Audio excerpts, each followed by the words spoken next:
Bismillahirrahmanirrahim. Alhamdulillahirabbil alamin. Wassalatu wassalam ala asyrafil anbiya wal mursalin sayyidina wa habibina Muhammadin wa ala alihi wa sahbihi ajma'in. Kemudian ketahuilah pula apa yang menjadi pokok dalam hal menerima pemberian ini, yaitu ada dua hal. Satu, hukum agama dan zahirnya hukum.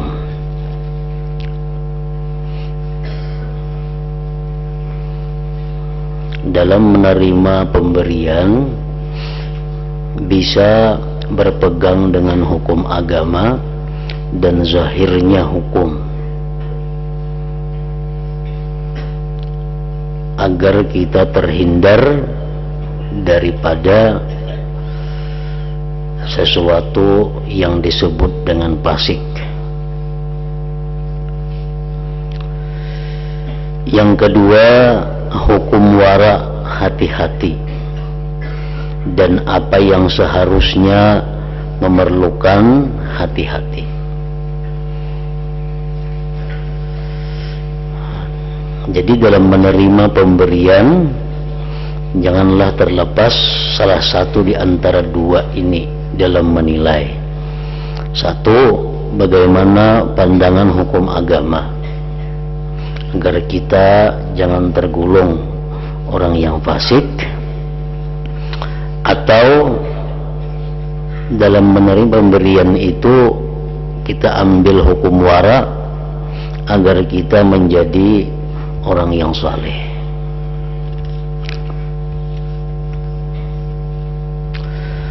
Hukum syara agama yaitu kebolehan mengambil apa yang datang kepada engkau dari orang yang zahirnya baik, dan janganlah engkau bertanya. Apabila yang memberikan kepada kita itu orangnya zahirnya baik,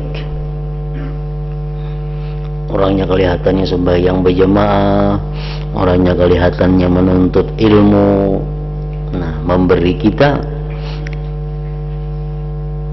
boleh kita mengambil dan tidak perlu bertanya dari mana dapatnya, dari mana hasilnya sehingga diberikan kepadaku. Ada perlu bertanya. Hukum agama membolehkan demikian. Jadi dilihat orang yang memberi. Bila orangnya kelihatan baik, ambil, dan tidak perlu bertanya. Itu hukum agama sudah membolehkan. Kecuali jika apa yang diberikan itu barang yang digasap, dirampas, artinya hasil rampasan, atau benar-benar haram. Nah, hanya kita kada boleh menerima.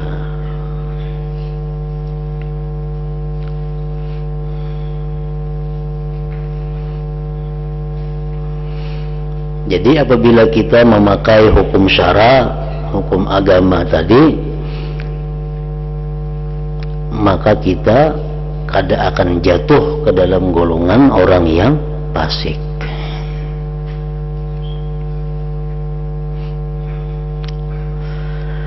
Hukum wara yaitu engkau tidak menerima apapun dari siapa saja sebelum engkau menyelidiki yang sebenar-benarnya, sampai engkau yakin bahwa barang itu tidak mengandung syubhat sedikit pun. Kalau tidak yakin, maka tolaklah. Nah, ini hukum wara.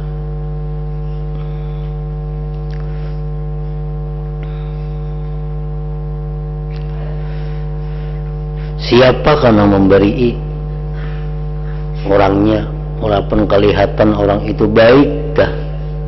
Bila memberi, hendaknya kita menyelidiki dahulu sampai kita yakin bahwa barang yang diberikan kepada kita itu tidak mengandung syubhat sedikit pun. Bila mana kita kada yakin, kita tolak pemberian itu. Nah, ini adalah wara.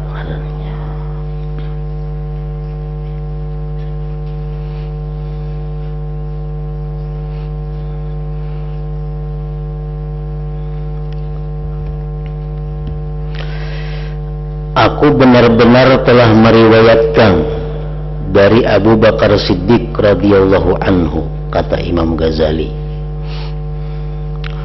seorang budak beliau datang membawa susu, datang membawakan susu,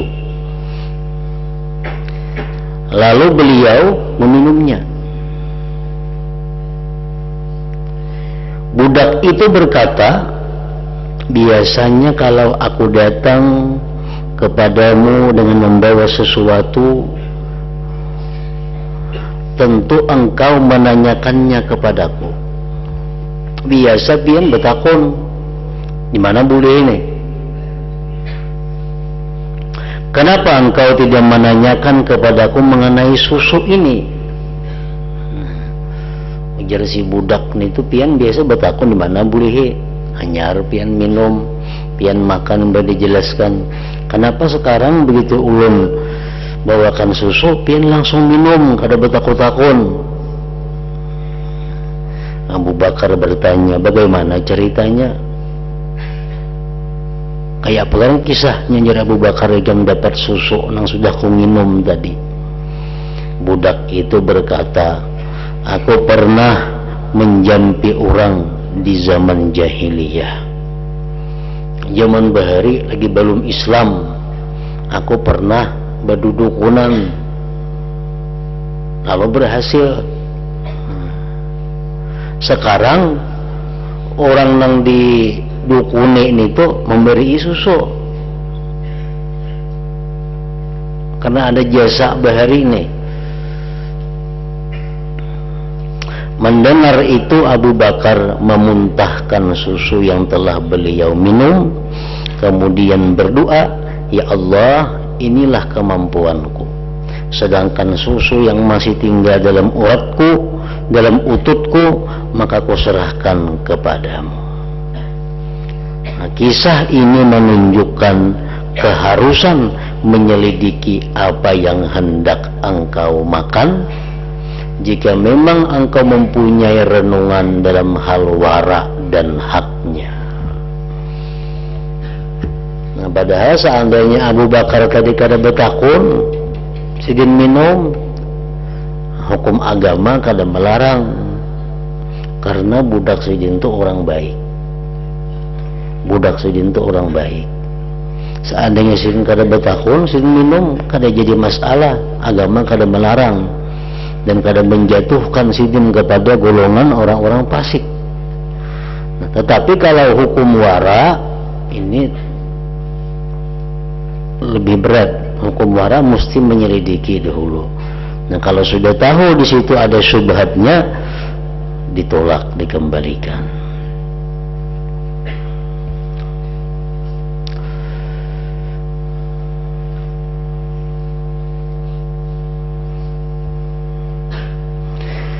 Seandainya engkau bertanya, jadi seolah-olah wara itu berbeda dengan syara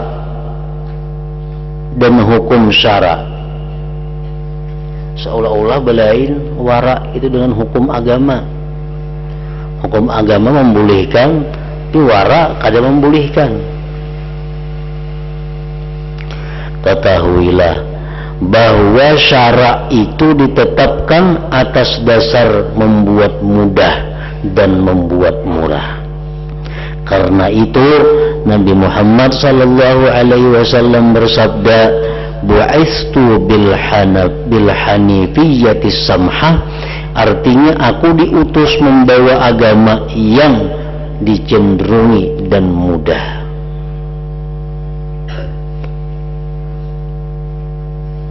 Sedangkan wara ditetapkan atas dasar memperkeras dan hati-hati. Sebagaimana dikatakan oleh sebagian ulama, agama untuk orang yang bertakwa itu lebih sempit ketimbang menghitung 99 dengan jari.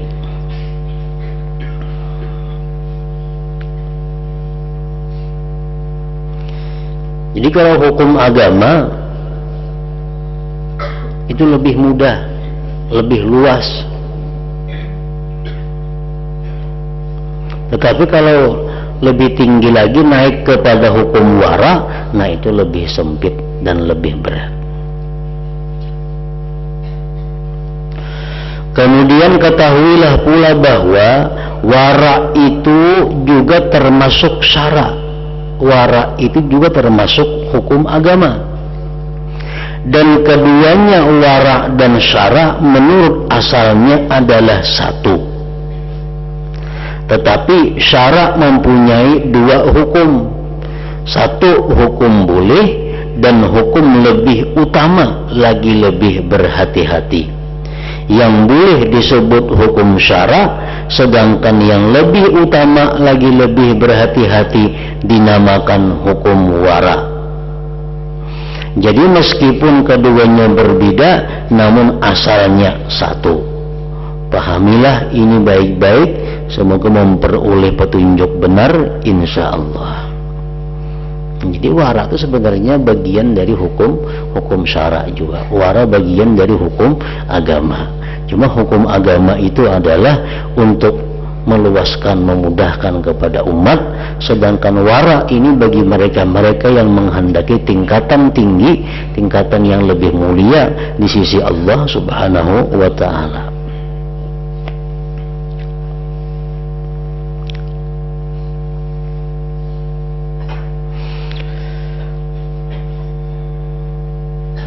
Jadi kalau orang gugur di hukum wara itu masih selamat, di bawahnya masih ada hukum syara.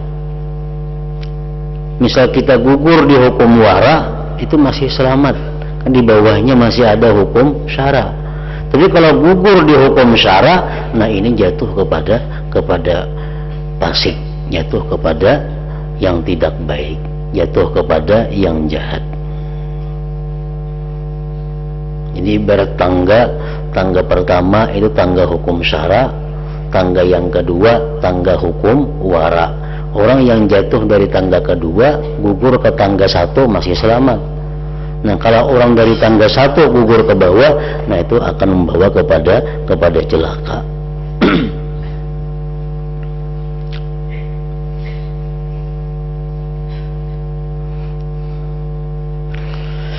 Andai kata engkau berkata, apabila diperbolehkan menyelidiki setiap apa yang datang kepada kita, maka rusak semua apa yang kita ambil terima di zaman ini, dan sangat sulit menjadi orang yang wara. Namun kita zaman sekarang ini menyelidiki apa yang datang kepada kita, maka apa yang kita ambil itu, apa yang kita terima itu menjadi rusak dan sangat sulit menjadi orang yang wara. Kalau kita menyelidiki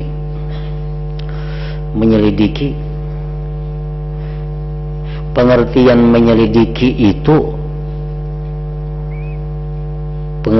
menyelidiki itu artinya menanyakan kepada orang yang memberi dengan pertanyaan yang halus, yang lembut, yang kadang membuat inya sakit hati.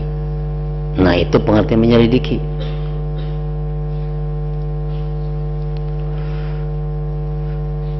Kada boleh dalam hal menyelidiki itu kita menanyakan kepada orang lain. Kada boleh. Misal si A hendak memberi kita, lalu kita nih hendak jadi orang wara nih, kita selidiki dulu. Dalam hal menyelidiki itu kita menakuni orang-orang lain. Nah, kayak apa si anu tuh usahanya, gimana si anu tuh dapatnya. Nah, itu kada boleh ke orang lain betakun. Kita menyelidiki itu langsung kepada orangnya dengan penyelidikan yang halus, yang lembut. Jangan sampai membuat inya sakit hati, jangan sampai pula kita ini suuzan, buruk sangka kepadanya.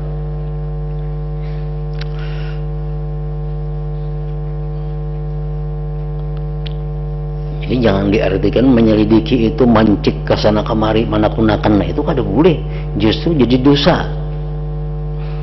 Selidikilah orangnya dengan penyelidikan yang bagus, yang lembut, kalau memang kita hendak menerima. Kalau nya kada hendak menerima, ya tolak, kada perlu diselidiki.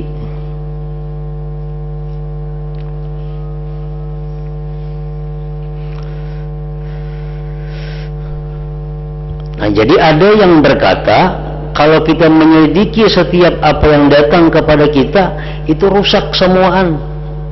Karena sekarang ini sulit menjadi orang yang wara. Karena harus mempunyai bekal cukup untuk beribadah dan taat kepada Allah. Kalau kita menyelidiki itu, ujung-ujungnya bisa ke haram. Selidiki ujung-ujungnya bisa ke haram. Ada kawa kita bersikap wara itu. Sedangkan kita hidup untuk beribadah, kita hidup untuk menuntut ilmu, itu perlu bekal.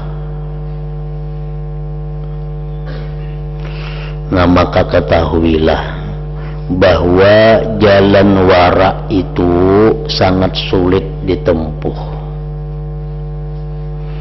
Dan orang yang hendak menempuhnya disyaratkan harus menempatkan diri dan hatinya untuk menahan kepayahan.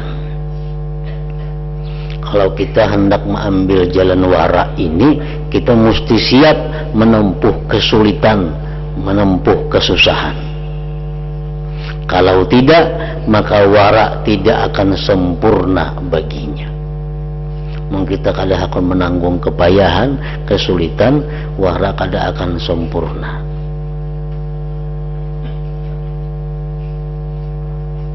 Karena itu kebanyakan ahli wara dan orang-orang dahulu pada berangkat menuju gunung Libanon.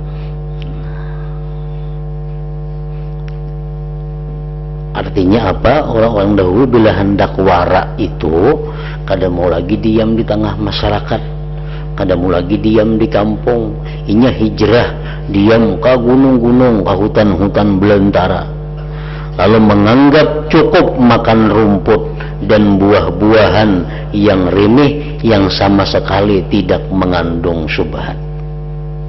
Nah, dengan demikian bisa menempuh jalan wara yang sempurna.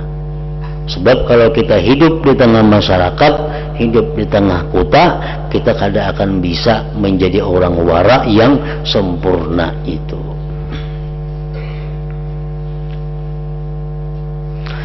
Jadi barang siapa tinggi cita-citanya untuk mencapai kedudukan wara yang luhur, maka ia harus berani menahankan kepayahan dan menempuh jalan para ahli wara agar dapat mencapai kedudukan mereka.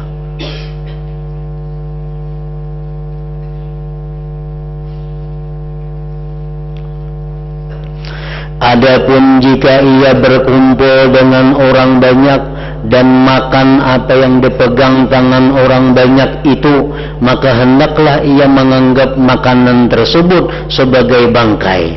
Ia tidak mau memakannya kecuali dalam keadaan darurat.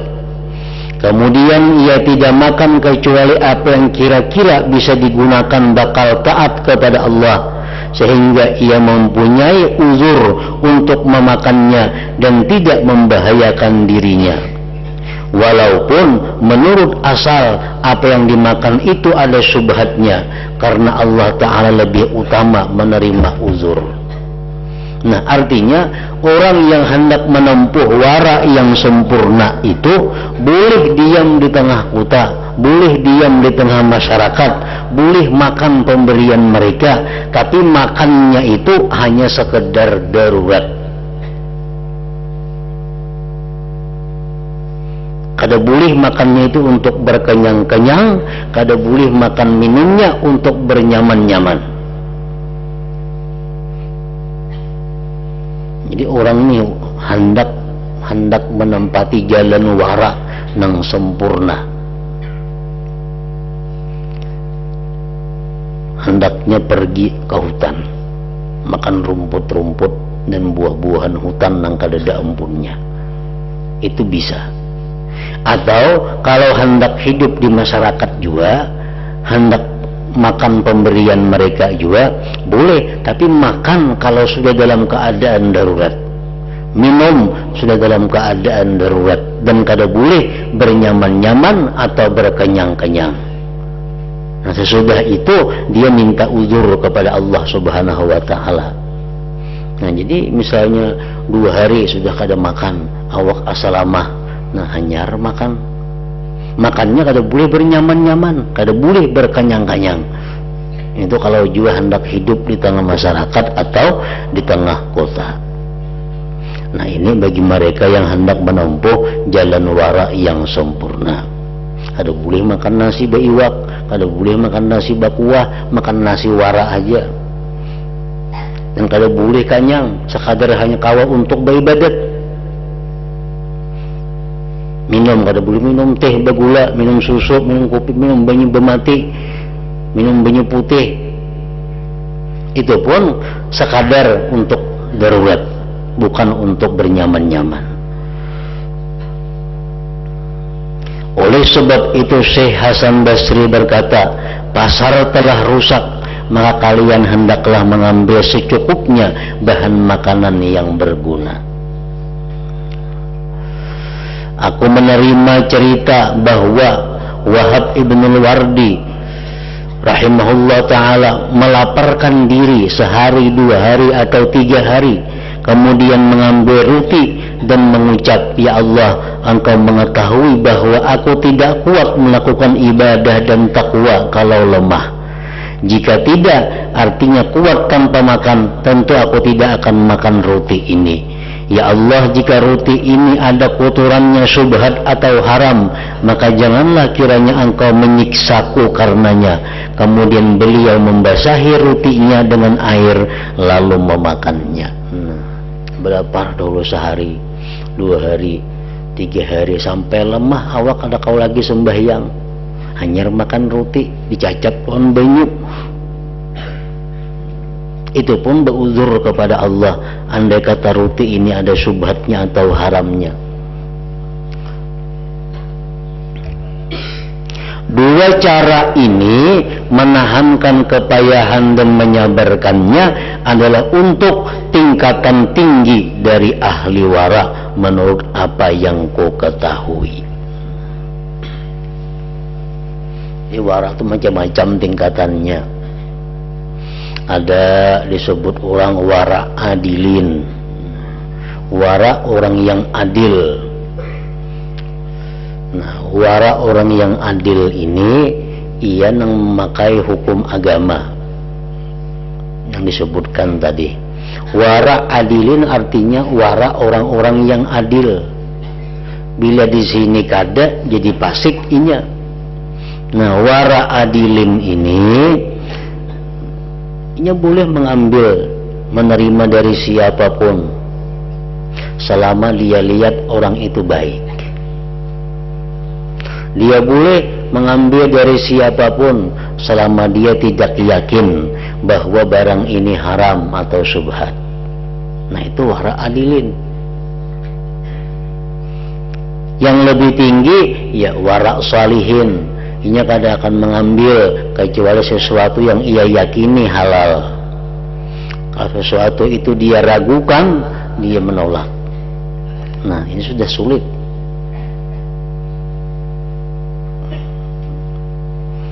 Jadi wara adilin itu wara yang wajib disifati oleh setiap orang yang beriman.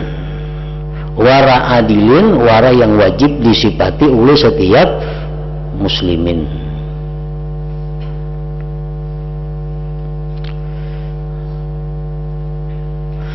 Adapun orang-orang di bawah tingkatan ini, maka mereka berhati-hati dan menyelidiki sesuai dengan pangkatnya, kedudukannya. Mereka juga memperoleh bagian wara sesuai dengan kehati-hatian dan penyelidikan mereka.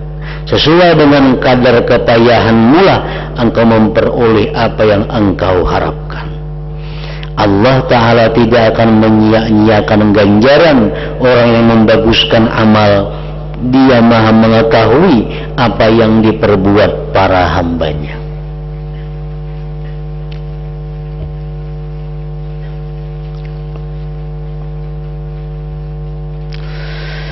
Jika ada yang meminta, maksudnya bertanya, jika ada yang bertanya keterangan tersebut berkaitan dengan barang haram, sekarang coba terangkan tentang segi halal dan apa batas fudul kelebihan yang menyebabkan orang ditahan dan dihisab.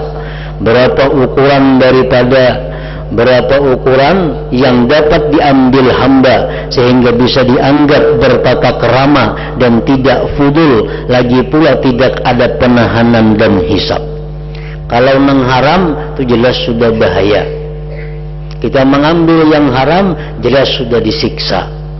Nah, kalau mengambil yang halal kan adakah batasan-batasannya di mana kita dibolehkan?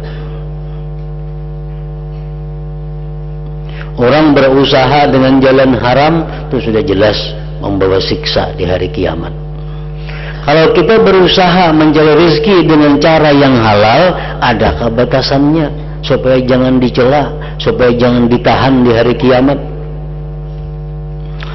Maka ketahuilah bahwa keadaan perkara mubah yang dibolehkan itu secara umum ada 3 macam. 1.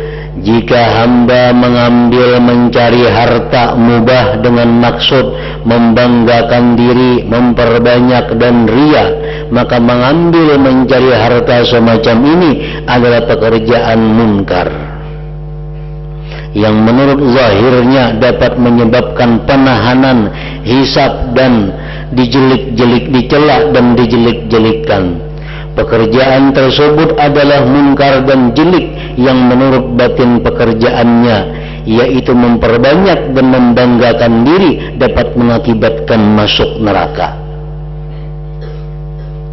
Padahal yang dicari harta halal, yang diambil harta yang halal, tapi karena tujuannya itu untuk menumpuk harta, tujuannya untuk bermegah-megah daripada orang lain, tujuannya agar disanjung-sanjung orang lain, dia menjadi orang yang kaya. Nah, padahal halal, tapi itu adalah satu kemaksiatan, satu kemungkaran, walaupun itu halal. Ini kada hakun disamai orang napakah harus pelarangnya,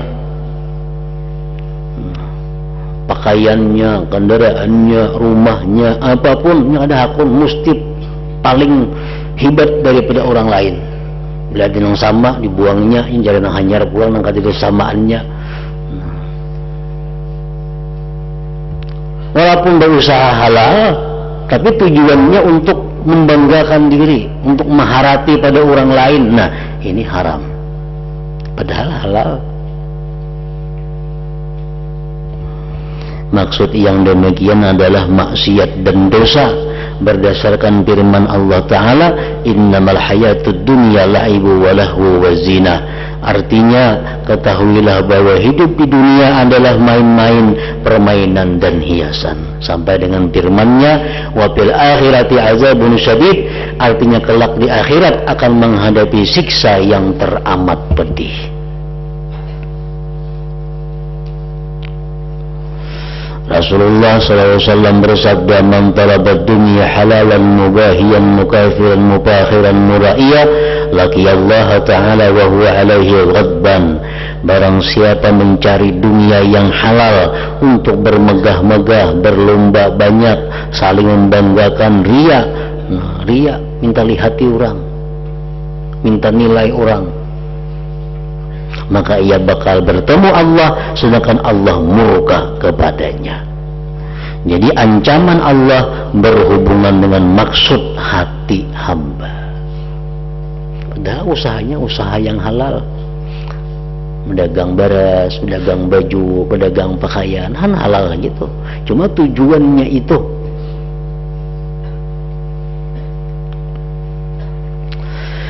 Yang kedua, jika hamba mengambil atau mencari harta halal karena kesenangan nafsunya, tidak ada lain. Nya kada bagak, nukar baju paling larang, aku nyaman makai jadinya. Nukar pakaian apa yang paling larang, kendaraan apa yang paling larang, karena nyaman. Ada bagaki orang lain hanya untuk benyaman-nyaman, makanan yang nyaman-nyaman, kaguringan yang paling nyaman. Mengambil secara ini juga salah, yang bisa menyebabkan orang itu ditahan dan dihisap. Kada tentu Pak orang ini masuk neraka. Yang pertama tadi sudah jelas. Nah ini cuma orang ini akan menghadapi pertanyaan yang banyak di sisi Allah kaina. Berdasarkan firman Allah, "Tsumma la tus'alunna yauma idzin 'anin na'im." Artinya kemudian kalian pasti dimintai pertanggungjawaban pada hari itu, hari kiamat, mengenai nikmat yang diberikan kepada kalian. Dan sabda Rasulullah sallallahu alaihi wasallam, "Halaluha hisab." Artinya kehalalan dunia itu bakal dihisab. Ini nomor dua, ini tak baik pada nomor pertama tadi. Ini saraba larang, saraba harat, bukan bagak kada aku jadinya, cuma aku nyaman, aku menikmati kekayaanku. Nah ini akan menemui hisab yang berat di akhirat. Bilanya lulus selamat, bila kada lulus celaka. Kalau nomor pertama tadi sudah nyata celaka ini tuh, mencari kekayaan untuk bagak-agak itu. Yang ketiga, jika hamba mengambil mencari sebagian dari yang halal dalam keadaan uzur yang sekiranya dapat digunakan sebagai bantuan untuk beribadah kepada Allah Ta'ala dan mencukupkan sekian saja, mengambil harta halal semacam ini adalah bagus, baik dan bertata krama, tidak ada hisab padanya dan tidak pula siksa, malahan akan mendapatkan pahala dan pujian berdasarkan firman Allah Ta'ala, "Ulaika lahum nasibun mimma kasabu." Artinya orang-orang yang berdoa agar mendapatkan kebaikan di dunia dan kebaikan di akhirat itu akan memperoleh bagian dari apa yang telah mereka usahakan. Nah, ini mencari harta dalam dunia ini hanya untuk ibadah.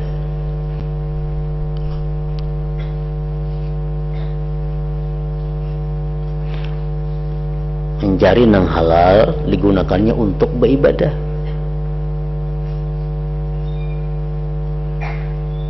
Beribadah macam-macam. Ada ibadah bentuknya sosial, ada ibadah untuk menambah kesyukuran kepada Allah. Aku makan nang nyaman, aku makan minum nang nyaman ini, aku menambah kesyukuranku kepada Allah. Minum teh lapas syukur juga. Bila minum teh bagula lain syukurnya. Makan iwak karing syukur, bila makan daging lain syukurnya, terbanyak. Nah itu ibadah ngarannya. Abdul Hasan As-Sazili beliau makan yang nyaman-nyaman, pakaian yang baik-baik, minuman yang nyaman-nyaman. Gisin ada bapak itu lain syukur kolon pakaian cumpang camping, lain syukur kolon makanan kada beiwak, lain syukur kolon minum banyu panas. Nah jadi makan yang nyaman-nyaman, pakaian yang baik untuk menambah kesyukuran, menambah ibadah. Nah ini dipuji oleh Allah. atau mendapatkan keuntungan, mencari yang halal untuk dibagikan kepada orang-orang yang kada mampu. Nah, ini dipuji oleh Allah.